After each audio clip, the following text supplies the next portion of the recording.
Esselamu Aleyküm bizi izleyenler ve hürmetli hemkarlarım. Növbəti kondisionerimiz ZAS kondisioneridir. İndi mən sizə onun pultunun istifadə qaydasını göstərəcəm. Deməli, bütün kondisionerlərdə olduğu kimi burada da on-off düyməsi var. O düymənin köməyi ilə biz kondisioneri işə salıb söndürürük. Deməli, kondisionerin rejimlərinin dəyişilməsi üçün burada ortada böyük bir düymə qoyulub. Onun adına mod düyməsi dedik.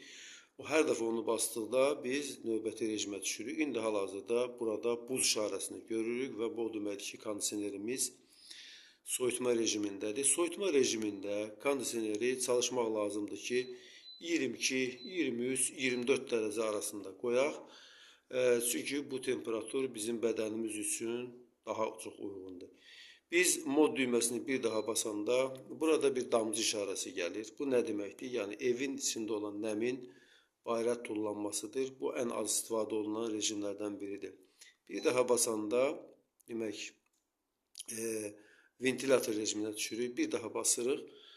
Burada günəş işarəsi gəlir. Günəş işarəsi sizin kondisionerinizin isitmə rejiminə keçməsinin əlamətidir. Bu temperaturda, bu rejimdə biz kondisionerin deməli pultunda temperaturu 28, 29, 30 dərəcəyə qədər qaldırırıq. Bundan sonra burada bir fan düyməsi var. Bu fan düyməsinin köməyi ilə biz ventilatorun sürətini avto rejimə qoyuruq. Hal-hazırda o ən aşağı sürətdədir. Bir daha basırıq orta sürət, bir daha basırıq ən böyük sürət, bir daha basanda deməli biz böyük sürət, ən böyük sürəti qoyuruq. Bu rejimdə isə bu avto sürətə keçmiş deməkdir, belə görünür.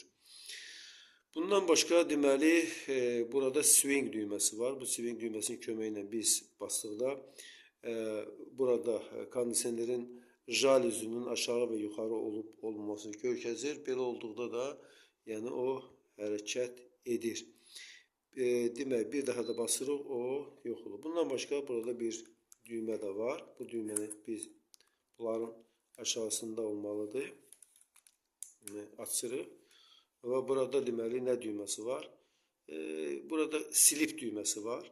Silip düyməsi nə üçündür? Tutaq ki, biz 30 dərəcəyə qoymuşuq və təxminən 2 saatdan sonra bu 30 dərəcəni kondisioner bizəcə silip düyməsini basmışıqsa, burada ay işarəsi gəlir və ayın da qabağında bir ulduz var. Bu o demək ki, yuxu rejimi. Yəni 30 dərəcəyə qoyduğumuz təqdirdə təxminən 2 saat sonra 29 dərəcəyə qədər aşağı salınacaq. 1-2 saat keçəndən sonra da yenə də 28 dərəcəyə qədər aşağı salınacaq. Eyni şey soyutma rejimində də keçərlidir. Məsələn, tutaq ki, biz 21 dərəcəyə ayarlamışıqsa 2 saatdan sonra 22 dərəcə, 2 saatdan sonra 23 dərəcə və 24 dərəcəyə qədər qaldırılacaqdır. Bizi axıra qədər izlədiyinizə görə təşəkkürümüzü bildiririk. Esselamu Aleyküm və Rəhmətullahi və Bərəkatuhu.